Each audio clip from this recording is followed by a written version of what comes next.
Spirulina நம்ம உடலுக்கு தேவைப்படக்கூடிய எல்லா விதமான ஊட்டச்சத்துக்கள் இருக்கிறதுனால தான் உலக நலவாழ்வு சங்கம் நாளைக்கு மனிதகுலம் உயிரோட இருக்க முடியும்னா இந்த ஸ்பைருலினால மட்டும்தான் அப்படின்னு டிக்ளேர் பண்றாங்க.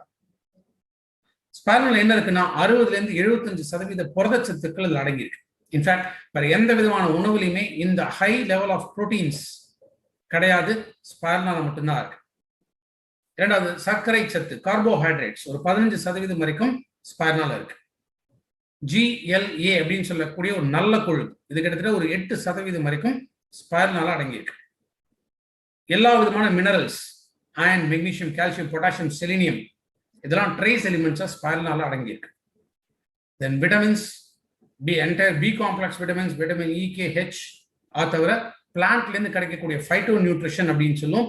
தென் பீட்டா கரோட்டின், ஜாந்தோஃபில், குளோரோஃபில் இது எல்லாமே முழுமையாக இருக்கக்கூடிய ஸ்பைருலினா இது எடுக்கிறதுனால லிவர் மற்றும் கிட்னி சம்பந்தப்பட்ட பாதிப்புகள் ஏற்படாமல் தடுக்க முடியும்.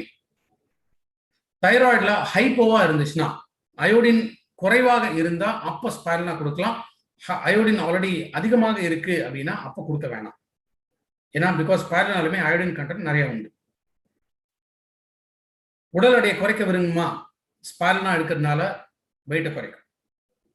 கண் பார்வை கோளாறுகள் ஏற்படாமல் தடுக்கக்கூடியது ஸ்பைருலினா. நரம்பு தளர்ச்சி, நரம்பு சம்பந்தப்பட்ட ப்ராப்ளம்ஸ் இருக்கா, விட்டமின் B12 டெஃபிஷியன்சி. ஏன்னா விட்டமின் B12 ரிச் சோர்ஸ் வந்து ஸ்பைருலினா. ஸோ நரம்புகள் ப்ராப்ளம் இருக்கிறவங்களுக்கு ஸ்பைருலினா ரெக்கமெண்ட் பண்ணலாம்.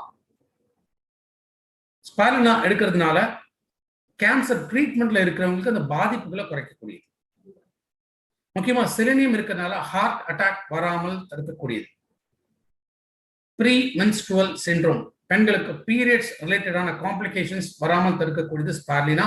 நீர்க்கட்டிகள், PCOD அந்த நீர்க்கட்டிகளை அகற்றக்கூடிய தன்மை ஸ்பைருலினால உண்டு. கல்யாணம் ஆயிடுச்சு, ரொம்ப வருஷம் ஆச்சு, இன்னும் குழந்தையே உருவாகல அப்படின்னா ஸ்பைருலினா ரெக்கமெண்ட் பண்ணலாம். பிகாஸ் ஆஃப் ஹோல்சம் ஃபுட் அப்படின்னு சொல்லக்கூடியதான் இந்த ஸ்பைருலினா. மிஸ்கேரேஜ், கரு உருவாகுது ஆனா கரு கலைஞ்சு போகுது, கரு தங்க மாட்டேங்குது அப்படின்னு கம்ப்ளைண்ட்ஸ் இருக்கா, ஸ்பைருலினா ரெக்கமெண்ட் பண்ணலாம். ஒரு நாளைக்கு 3 கேப்சூல் ஸ்பைருலினா எம்டி ஸ்டொமக்ல எடுத்துட்டு வரணும்.